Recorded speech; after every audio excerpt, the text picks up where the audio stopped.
Hey, I wanted to show you my new toy. So, this is the RC-600 by Bose, and it's pretty cool. So it is looping.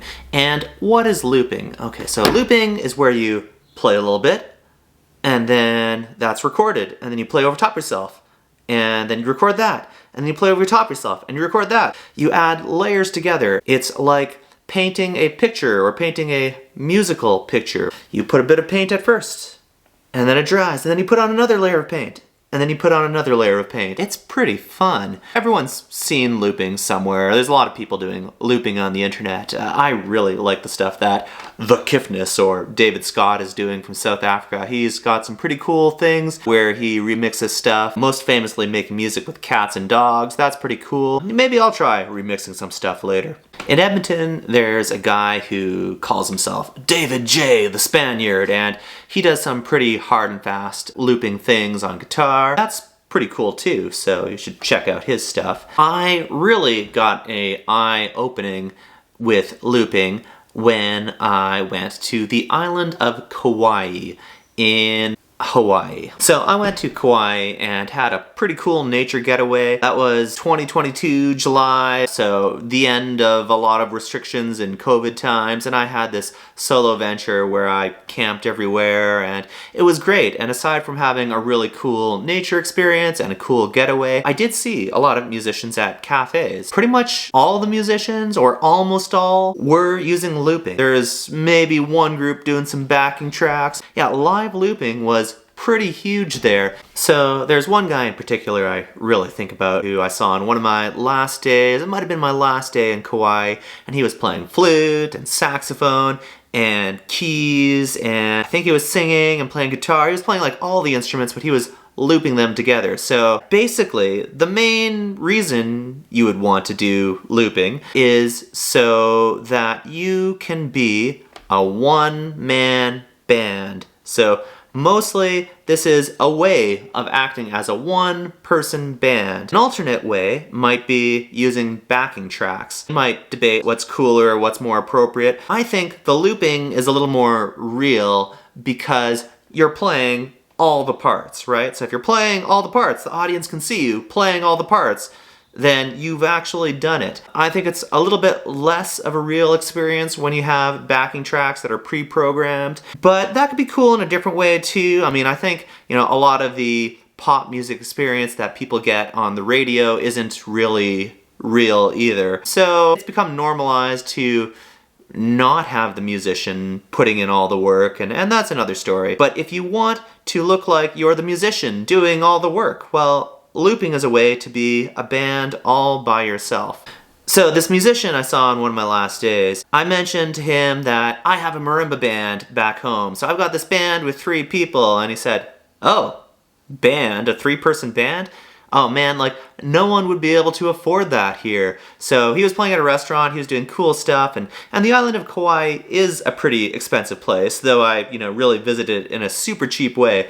But mostly I would see a one-person act performing at touristy restaurants all the time. And this guy also said, well, like maybe the real big luau's, maybe you could have a band at the big luau's, but for most of the occasions, if you wanted to make a living doing music, you would find a way to do it as a one-person performance. So this is a thing I've seen over and over and over again, not just Kauai, and it's really cool seeing all the people doing looping when I was on that island, and I did see some really cool musical stuff and some really talented musicians. But this is a general challenge of being a performer in the arts. The general thing is people who can book for entertainment, places where you might get paid to perform, a lot of times they have a certain budget for entertainment. So there's a slot, there's a time, they want a performer of some sort, whether it's a musician in a lot of cases, or hey, there's other types where, hey, jugglers and acrobats and circus people, that's cool, but it doesn't really matter. The concept is the same. So a lot of times people have a budget for a performance, and a lot of times that budget, that number is the same whether you're one person or 3 people or 10 people or an 18-person big band. Sometimes some places are able to find some budget for, you pay more performers when there's a bigger act, but a lot of times, so many times, that is not the case.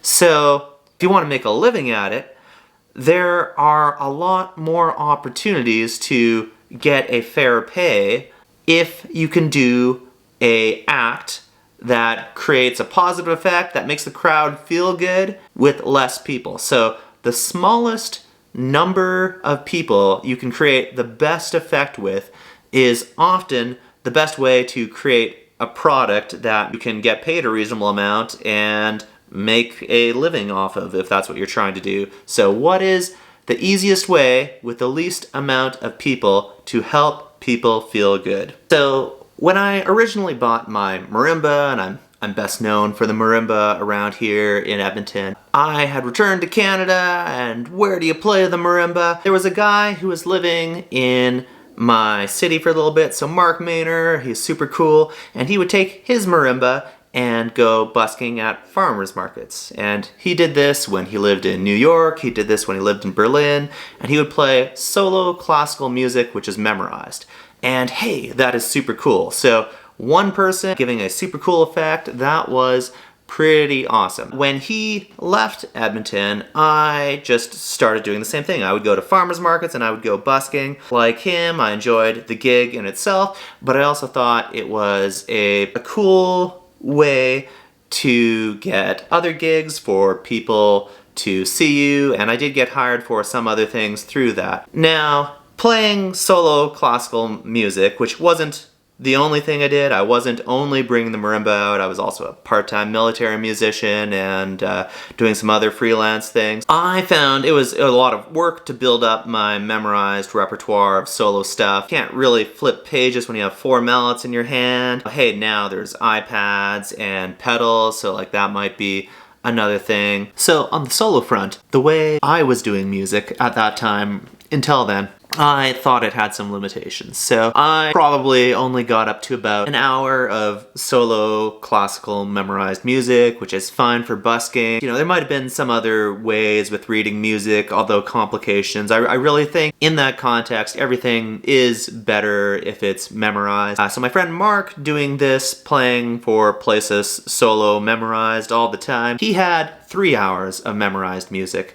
So for him to remember his 3 hours of solo memorized music, he had to practice 8 hours a week so that he didn't forget it. That became a thing that I thought was a bit of a limitation with how I was growing as a solo performer. I decided like there kind of needed to be another way. So later, eventually I started making this Marimba-Band. So from a series of jokes and experiments, from busking, taking this band out at times, but from MacEwan University, where some of these ideas started coming about when I went back to school and thought I needed to be a better drummer so I could win this full-time military band job, which I didn't do in the end. So from all of that, I built this band, and what I found when I built the band and we'd go out on the street and we'd go perform on the street in that kind of way, the effect was better than what I was doing by myself. And also, we were often playing a lot of pop, rock, jazz. It wasn't just classical. It actually became a little bit less classical, though I'm still down to do that, and we're probably going to do that in other ways at other times. So in a lot of cases where one person is the show, so one soloist is the show, per musician, for that one musician, you will get paid more. But what I did find with my band, both busking and gigs we would get hired for, is the total amount of money would be higher with the band, at least compared to what I was doing before as a soloist. Once I built this band concept, it became, well, a lot easier for me to increase the amount of music I was doing, the complexity, the interaction. It just became a much easier way to increase the amount of music. And I was, for example, while I still only had 1 hour of memorized music and I was busking at the St. Albert Farmers Market, someone showed a cell phone video to this entertainment agency, and then I was being asked about playing for this car show, and that's 4 hours of music. Okay, so that was my first time being an act in itself, putting together 4 hours of music, but we did 4 hours of non-repeating music when instead of selling myself as an individual, I sold this band. So it was easier to do 4 hours of music with the band than 4 hours of solo music alone. And that would have been a huge jump for me. I mean, it was still a jump stepping up. And I think a lot of times you get a gig or you get an opportunity and it's just, what do I need to learn? What do I need to do to pull off the opportunity? So I get my marimba in like 2011, then I don't know, 2012, 2013. I start playing on the streets, solo classical music, every note memorized by myself, renting a car every weekend to go bring it places, because that's what you do if you're going to commit to it being a real job. The band thing starts to become a thing in 2017, and I decide, hey, it's more fun to play with friends, it's more fun to play in an interactive way all the time, and the total energy and total result is higher. Okay, so that's cool. And now I'm taking a step back. So now it's, how do I be the one-man version of the band? The answer is looping. So I've created this group, I've created this concept, and it's cool. In the group, I've really pushed it and marketed it, and I continue to keep pushing it and marketing it, and continuing to try to do a lot of different things.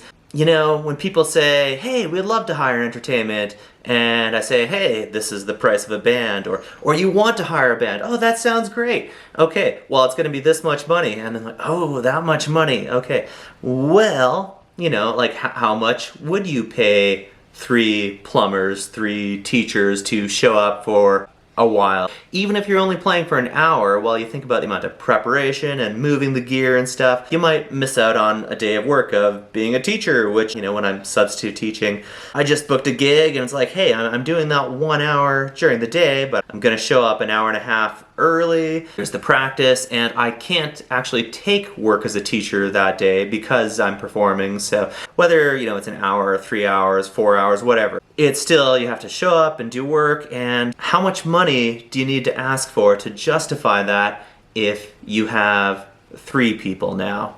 How much is 3 work days, whatever the duration of playtime, for 3 different people? Okay, so that number is a lot less if you have 1 person. So this is really why I've gotten into this here. I've marketed the 3-person thing, people want the 3-person thing, but I need to have an option when there's not the budget for 3 people. So by having this option for a 1-person version of the 3-person band, then that means I can play at least twice as many, if not more, it seems like, from, you know, initial testing here. I can get at least twice as many gigs, maybe 3 or 4 times as many gigs, when I can offer something at a lower rate and still be paid okay. So this is the real reason I've gotten into looping. Looping is super cool. I'm really enjoying learning the looping and all the things with it. It's mostly a business decision. You can do so many more gigs if you can offer this thing at another rate. And I still want to do completely solo marimba music. Doing my first gig here, one of the comments that some of the people had is the stuff where I did completely solo things I had memorized from like 10 years ago. Like, wow, that was great. And they actually like that more than the looping. I don't know. I like the looping. I think it allows me to do more and gives more options, and I can mix in the solo stuff and this stuff. It's nice to have a different texture, different effects. I'm going to do both. I'm going to do some solo stuff. I'm going to do some looping where I can take, hey, all the things, all the lead sheets I've made for my band, well, now I can do it by myself, and I play all the parts. I make up a bass line or chords, or bass line and chords, and then a melody, and then I solo over top. Some of that can be hacked with a marimba without doing the looping at all, but a lot of it is a lot easier and more natural with the looping. Also, hey, mini drum set. So here's my new toy. I got this thing which they call a travel Cajembe, which is a newish invention from a company called Clapbox in India. It's pretty cool. I don't know if it's like everything I wanted it to be. It's not as loud as I wanted it to be, but when it's mic'd and goes through the looping, it works pretty well. So if this were not being used for the way I'm doing it with looping, I'm not sure if I would like it quite as much. But with the looping thing, it comes through pretty strong in the mic, so that's pretty fun. Otherwise, I think it'd be a good practice instrument. Its volume to me is a little low for a lot of performance things, unless you had it mic'd up, I don't know. Or it's a very quiet performance. On the one side here, it is a cajon, and you can turn on or off the snare, so. I've also found sound quality depends a little bit how it's resting against your body. So if you can have it a little bit less rested against your body, it might sound better. Okay, so no snare. Snare off. Okay, let's flip to the other side. So here is supposedly a darbuka.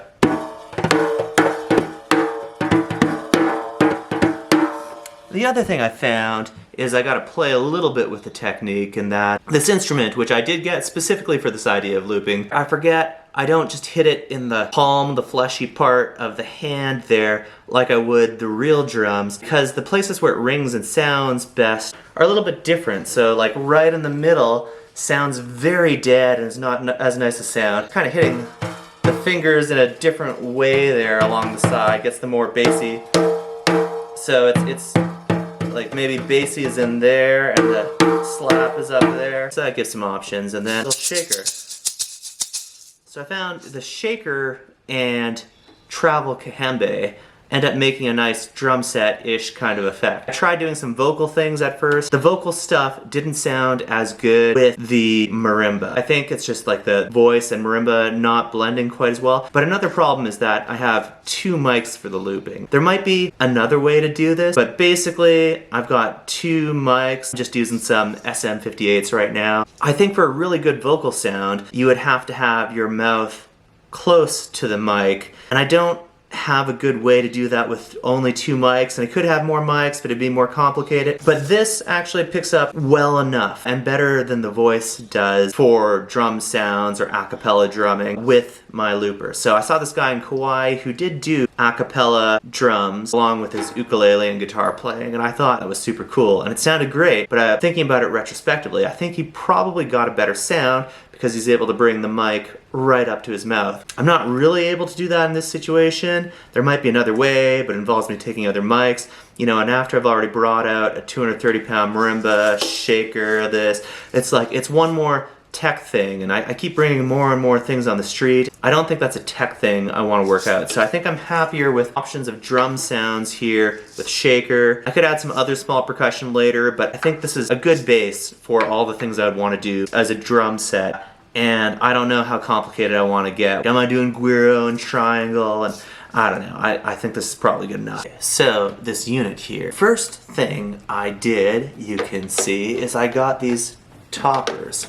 So this unit here, it can do a lot of cool stuff. There are other people on other parts of the internet, other YouTube videos that will talk about all the cool things this can do. I think one of the neat features right off the bat is it's got 32-bit float, so you get a higher quality recording standard if that's something you're into. So this could be used for recording. So many outputs here. I'm mostly just using these 2 mics here. First thing done is just playing around with the system. So I got this thing, I spent a week, maybe a week and a half just playing around, playing with all the tunes I've got, saying, hey, if I play with this on this machine, how does this sound? What's this gonna look like? How's that gonna work? Figuring it out and just messing around and generally seeing how it works was the first week and a half for me, and kind of going hard there. That was super fun. So you start to mess around. What are all the things it could do? And what a lot of people have said is, well, this machine can do a lot of things. So what do you want to do? What are the types of things you're likely to do? And I think for myself, why? Why would you want to do those things? So what kinds of things would you do with a looper? If you're replacing your band, how do you do that? I still want to have my band, but the cheap version of my band is the looper. So how am I a band by myself with this? What's that going to look like? And there's some choices. So after getting a general idea, playing around, and that includes messing around with the settings quite a bit, because get it just right is a bunch of considerations. So for whatever reasons, I found with my 2 SM58 mics, my high end is picking up a lot more than my low end. So I've got the input for mic 1, which is the high end, being quite a bit lower than mic 2, the low end. So I want the low end to come across louder, and the high end, which for some reason is picking up more, I'm trying to tone it down a bit. So there's a little bit of mixing. That's one of the big things. And then figuring out the exact loop settings, when you're pressing the buttons, what starts the loop, what stops the loop. Do you have an immediate start, immediate stop, different aspects of fade on that. So playing around with that is some of the things to figure out. Basically, I played around with a lot of the different ways you could set up pedals, and then in many ways I just changed the settings back to their original settings. So numbered, we say, for the purposes here, we've got pedal 1, 2, 3, 4, 5, 6, 7, 8, 9. There are 6 separate tracks on this recorder. So by default, we've got track 1, play, record, and stop. Track 2, play, record, stop. Track 3, play, record, stop. And then you press this, which will switch to track 4, play, record, stop. Track 5, play, record, stop. Track 6, play, record, stop. Something you can do is change it into each one of these 6 buttons as a track. So 1, 2, 3, 4, 5, 6. I tried that. A lot of people on the internet have tried and suggested that.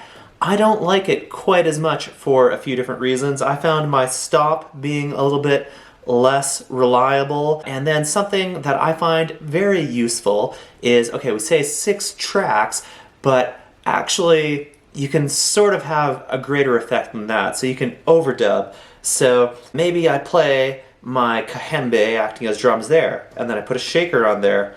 And then on track 2, maybe I've got a bass line there. Maybe I want the bass line and chords operated by the same thing. Maybe there's an A section to the song and a B section to the song. So for a short A section, maybe I have it on track 2, and a short B section, then maybe I have it on track 3. Or another common use I'm doing right now is, hey, we got a 4-chord pop tune. So the chords or bass line or whatever, the main heart of what's backing it up is on track 2. And then when I do a bunch of overdub kind of effects, like how many patterns can I play across that are looped? Those are all in track 3, and I can overdub them all there. And I found, at least after my first gig here, I'm not as likely to use track 4, 5, or 6. I find the overdub function a little bit easier than switching that button to get to switching these to all track 4, 5, 6. So yeah, overdub, super cool. There could be some uses to have a separate track 4, 5, 6 for what I'm doing with the marimba. I think I'm less likely to use it. Also, there's a few more technical things to consider when using 4, 5, 6. So because you can have that overdub function, I don't think I need track 4, 5, 6. Hold this button down. If you hold button 7 down, then that will get you to effects. So you can have 4 track effects on a memory. You can get more effects if you want to switch between memories. I think that's getting to a level of complication I don't need. I still want it to feel like a real performance. So the 4 effects I've chosen here, if I hold that down, and on my first gig, I think I used the effects once in the whole hour-and-a-half solo performance. So I think the biggest effect I'm going to be using is the starting and stopping of tracks and having different layers over top of layers. So different versions of things I really played, but maybe sometime for an effect you can do some things. And there are so many effects on this, so you could do a million different things. You can do a lot of input effects, so I think the input effects would work really well with guitar or keyboard because it's having like a pedal for that. I'm mostly not doing that, except I put a little bit of a sustainer on to bring out a bit of the marimba sound. I've got a little bit of output reverb on here, so some very, very basic effects aside from the track effects. But my 4 track effects that have been pretty cool, I've got, if I want to boost up the reverb to incredible levels, I would press that. And then I've got this button, which is like a reverse reverb, so it's going, making this, I don't know, kind of like coin on a key sound. Then I've got a radio sound, so like the old AM radios don't have a lot of low, don't have a lot of high. If I want that radio sound, that's that. And my other effect I might consider using right now, it's a low pass filter. So only the low sound comes through, all the high is washed out. So if I want effects, I might play with 4. I'm not going to switch between memory banks, that's too much work. So mostly I want it to feel like a real instrument. Okay, now this button here is super useful. So this is the undo button, that's the default. I tried getting rid of the undo button because there's a way to put it onto these pedals here. If you want to put it onto the individual tracks, you can use this button for other things. But I did find just having an absolute undo function where that's the only thing that's done, that was really helpful because, especially in my first few gigs, but probably forever, you'll, to some degree, hopefully, you'll probably be making mistakes. So if you don't get your loop quite right, it is so helpful to be able to just press one button immediately. So I thought I could put it as an extra function within the track stop function there. If you hold it down, it undoes. I think I can clear by holding down that button to clear the track. Hold down the button to clear the track, hold down the button to clear the track. But it's not as quick, it's not as effective as just hitting that undo button. So I got rid of it for a bit, but I put it back to its default thing. And then this button is an all start or all stop. So that's the main thing, all start or all stop, or then hold it down to clear all the tracks. And right now I have it tied to a loop function, so you press that and they all end their loop. I think it's probably helpful a lot of times. I'm going to keep playing with it a lot more. It's probably helpful to record loops that are the same length. So don't just do a 2-bar drum thing, do a 4-bar drum thing if you're gonna have a 4-bar pop song. So just try and make them all the same length. That makes it a lot easier. There might be some reasons why things don't line up, but the all start, all stop, if you're pressing that down and you've got it on the setting of going to the end of the loop length, then that's less effective. Sometimes they don't start and stop quite at the same time if they're not the same length, so it's a thing to be careful of. Well, it's easier to get them to start at the same time, harder to get them to all stop at the same time. And then an incredibly useful thing I found on one of these RC-600 Facebook groups, someone kind of responded to a post about some questions I had. Even if it's set on loop mode for the stop, if you double tap, any of those, it will immediately stop instead of doing the loop stop. So that's pretty cool. Now, for a little bit, I did have this one set as an immediate stop, and for my first gig, I had this set as an immediate stop. I've since changed button number 9 to be a stop for going to the end of the loop. So it plays the whole loop, then it stops. I did this because I added another pedal. So this all seems really good. So I did add 2 other pedals. So I wanted to originally keep this all contained. That seems cool. So I was like, first playing around, can I do this just as is? Well, the toppers do make it easier to consistently hit the pedal. So that's the first addition I made. The second addition I made is as I'm playing marimba and my hands are full, I got this M audio pedal here. So this is to control the volume of everything, so I don't have to twist this knob like that. Being able to control the volume on a pedal is super helpful. Although it worked perfectly for my first gig here, I since seem to have a little bit of an issue of, is it going all the way down to 0 after? So I have to play around a little bit. It wasn't always going all the way down to 0, but maybe I need to fiddle around a bit. Oh yeah, it works better if it's on that M audio setting. So this is probably one of the more common pedals people get.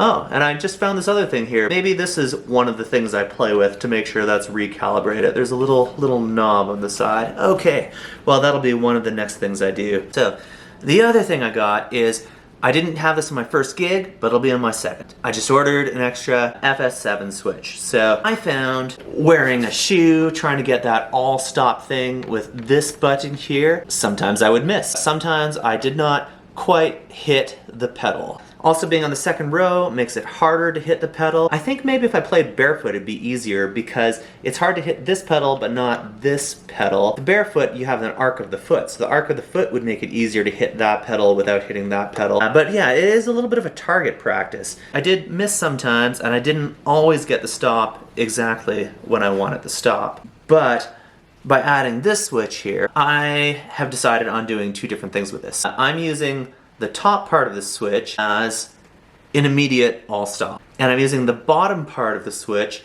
as track 2 and 3 stop. Then I can double tap it for the immediate stop, or just tap it once for it to play to the end of the loop. There's a number of times in a song where I think it might be really cool, I'm playing the melody, and I've already put in all the loops and I got my backup band there, but I want a break where the drums are playing, but nothing else is playing. So I'm not using the drum loops that are built into this machine, into the RC-600, I'm using my own drums. To stop track 2 and 3 right now, I do that to go to the end of the loop, or double tap, immediate stop. Then I've got that break, I can play the melody with just the drums backing me up. That might be a cool thing. In general, so far in practice, what I found is by having this to the side, it's actually a lot easier looking down when I've got these pedals here. It's a lot easier to see where my stop is with this than with the whole RC-600. So this FS7 Boss switch here, it's just an easier target.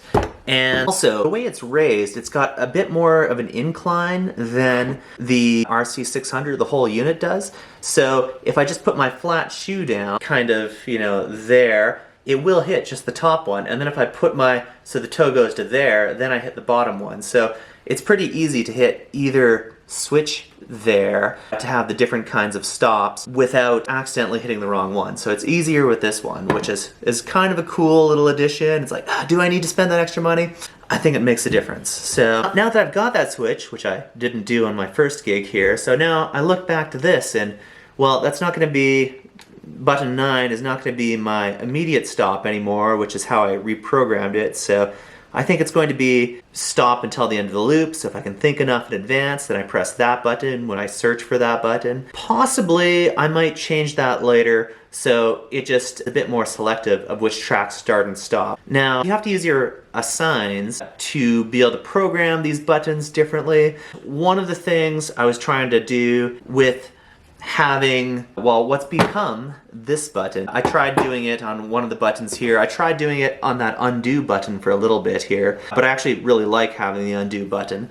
So the stopping track 2 and 3, stopping everything except the drums, I tried having it there for a little bit. So aside from missing the undo function, I really quite like being able to undo. It's a really good safety net there. There's another little like glitchy kind of problem I found. When you say it's selected tracks like 2, 3, 4, 5, 6, all start or all stop by the assigns, you press that, it was on that button, now here. What I found is when I was trying to stop track 2 and 3, if there were empty tracks, so track 4, 5, 6, which I don't necessarily need to use as much, it was making track 4, 5, and 6 record when it's supposed to be playing. So if they're unused, playing track 4, 5, 6 would mean track 4, 5, and 6 are recording.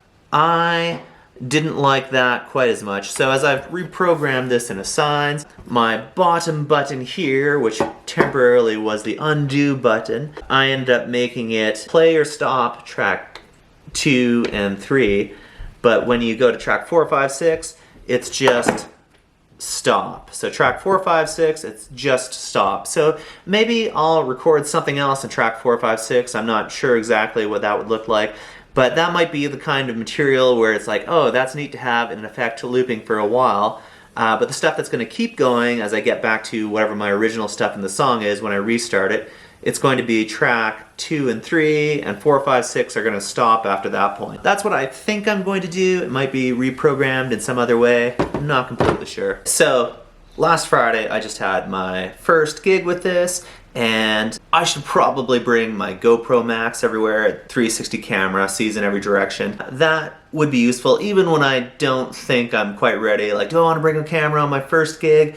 Well, anyways, my girlfriend kindly took some video with my cell phone here, and you know, of course I want some video. One, maybe you've got something that could be good for publicity later, but also an analysis, like, hey, how did that go? Is there something I can reflect on here? So she took some video of some of it, so I'm going to share what I did here with Party in the USA. I think it's a pretty fun tune. I like the layering of it. I like a lot of things that have come with the layering. Hey, I'll show you this one, and like not everything in this quite lined up the way I wanted. Where I wanted some stop times, it didn't quite happen. And maybe for my second gig, with a little bit of refinement, having worked out some things, and using this switch here, maybe I'll get the stop times where I want them. Maybe that'll line up a little bit better. I think you can't really expect that everything goes quite the way you want with some new tech on your first gig. I'm pretty happy with how things went, and I think I responded pretty calmly. So I don't think with a new tech or a new thing, putting yourself in a new position, you can't expect perfection on your first run at anything in life. So it's always, yeah, go do the thing like a little bit before you feel completely ready. And you'll never feel completely ready, and if you wait till you're ready, then you'll never do anything. This was super exciting to be able to try this out here. I had a lot of fun. I think it's a cool camera angle we got here. Also, I did learn something. Like the way I set this up, I thought the audience would be more interested in seeing this here, seeing the looping and seeing how that's working. So my girlfriend, who's a professional pianist here, she thought that would be the angle too, where you see the pedals, see what's happening there, see that kind of magic. And that's true, there is that kind of magic from something like this. Maybe to a musician who's not familiar with this is the thing they want to see. And I also thought having a side angle with my marimba might kind of allow a more personal view. But I got a lot of feedback from people at this community league here where they said they actually would have preferred seeing my marimba straight on. So I think holding 4 mallets like I do all the time and all that is still more magical to an audience than this. I have to remember that the marimba itself is a super magical, cool, unique, different instrument. So audiences really want to see that, they want to feel that. Being able to hold 4 mallets and do all of that, which I don't even think about anymore because I've done it for so long, it's just so natural. That's amazing to people who haven't seen that. This is magical, but it's not as magical as someone with skill behind a marimba. That's also a thing I'm going to have to think about a little bit going forward. So as I start selling a one-person version of my group, I will get back to doing some strictly solo material and mixing it in here. So I really like being able to do both. I like being able to show a one-person version of my group. I like being able to have the drums and the backup chords.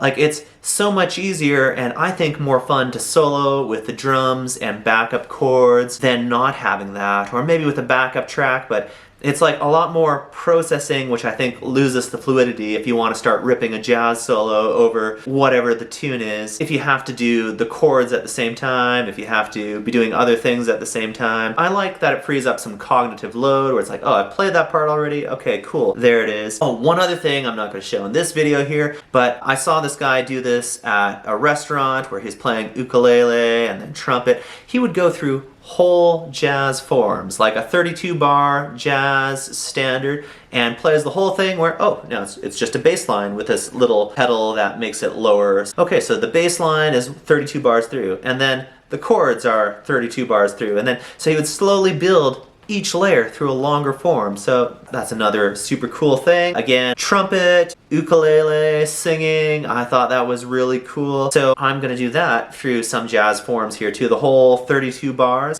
Anyway, it was a good first go for my first time doing this looping, where I got this gig, community league. I totally just sent emails to all the community leagues and said, hey, you want a marimba band? And then a bunch of them responded. Yeah, this one, I was just like, well, I don't think that's a budget for 3 people, but like that's great for 1 person. And that's quite similarly, I've picked up 1 other from emails I sent out. So tomorrow I'm doing another gig where it's like, I think it works great as a budget for 1 person. I don't think it's a great budget for 3. And then someone else contacted me. This person had hired a band and then they backed out, kind of a fundraiser thing. I thought about the budget and I thought that's not enough for a band, but it's enough for 1 person. And if they did hire a whole band, then probably there wouldn't be a lot of money for the fundraiser, so it's a careful game. I can't bring my $20,000 instrument that is 230 pounds and just like do this everywhere and bring 3 people to make no money and do this over and over and over again. I think being a musician is as worthy an occupation as being a teacher, although I'm mostly substitute teaching. I think it's as worthy as being a nurse, so I think being a musician is a worthy occupation, and you can't just go around doing everything for free, otherwise you can't make a living, you can't keep doing it. But you also have to be a little bit realistic, like there are some actions that increase the likelihood that you can make a living wage with it. And like the musicians in Kauai, more remote island of the 4 big ones in Hawaii, I think having this looping thing will open a lot of possibilities to me and a lot more options for me to get paid a reasonable wage doing music. Oh hey, now the one other thing I do want to mention is the amp I'm using and thinking about how things work with the amp. I did find I had to play with the volume settings a bit, so having the input volume a bit down so it's not picking up everything. I think the SM58s, which I got on Facebook Marketplace used, I think they might be a little bit better of a choice, being a bit more directional than my Rode NT1 mics that I have for recording, the only other mics I did have. I think the Rode mics would get a better sound, which is nice. It's nice having the better sound of everything picked up, but I also think as I get to these outside environments, it's going to pick up a lot of sound I don't want as well too, not just the performance sound. So I think I can sacrifice a little bit of performance sound for being a bit more directional. I'm not sure how noticeable that was, so for now I'm going with my SM58s that I got used. The amp now. So I have an amp that's not super expensive. So if you go on Amazon, it's like right now the #1 ordered amp on Amazon, and it's like $250. So the Cool Music BP80, it's from a Chinese company. I think having this amp really opened a lot of stuff for me. For me, the main purpose initially was just to use a headset mic so I can talk to an audience. It's worked great for that. It's loud, it charges well, and now I'm starting to use it with the looping here, and I think it's good enough. I wasn't sure and I tested it. I actually borrowed my friend has a Bose S1 Pro Plus. That's the one the musicians really want, but you know, instead of $250, now I have to spend $950 for that. So testing them side by side, I think my BP80 there, I think it's good enough. I think it does the things. It can do a few other things the Bose can't, and I think the Bose does have a better sound, but like maybe it's 15% better. It's not like 350% better. So for 350% the price, I'm not gonna buy the $950 amp right now. Like I might later because I want a better sound, but how many gigs do you need to get at how much money to justify the thing? And you know, I just bought all the other things here, so I think I'm gonna hold off on getting the nicer amp right now. I think the Bose one is the one eventually, probably, just not right now. The other consideration, I think, okay, so I want those volumes on my mics down a little bit so they don't get the extraneous sound, but also like how far does the amp need to be from the mics so it's not getting picked up again. But I also still need to be able to hear it. So I thought maybe a solution in some talking is maybe I use headphones and the amp is further away, and that might be an okay solution. I don't know, I think the headphones add extra complication and, you know, fidgeting, and especially as I'm moving across a large instrument. So it seemed like in my first indoor performance that it was good enough. So I ended up getting a 20-foot cable later, a 20-foot patch cord to be able to move the amp away. The first 10-foot one, it's actually good enough. It's still, the amp needs to be a volume that I can hear it, but I don't want it picked up into the mics so it's getting caught in the loop, and then there's a feedback. And it still is a little bit. Like I still need to be able to hear it, but with the right settings, with the volume on the mics down and the amp pointing the right way, it's not being caught too much. And I found just playing with this pedal a little bit, it's like, oh, I'm getting a little bit re-recorded, which might make it less clean of a sound, so it is something I can play with. Do I put the amp further? How does that affect how I hear it? Do I need to wear headphones?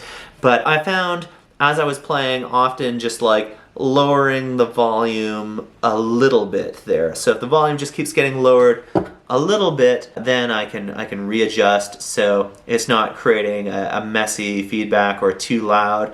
And it's not perfect, but it's good enough for a marimba, and I don't know anyone else looping and gigging with marimba. It is possible that to some extent, like looking online, I think maybe I found like 2 other people in the world who've done live gigs with marimba and looping.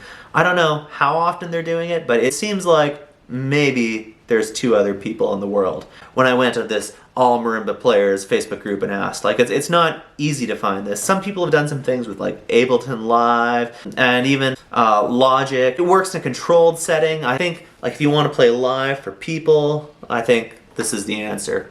So anyways, that's a lot of thoughts about live looping with marimba and why you want a live loop in general. But here's a little bit of me playing my first gig with marimba live looping.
That is Ed Sheeran, Shape of You.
Say hi.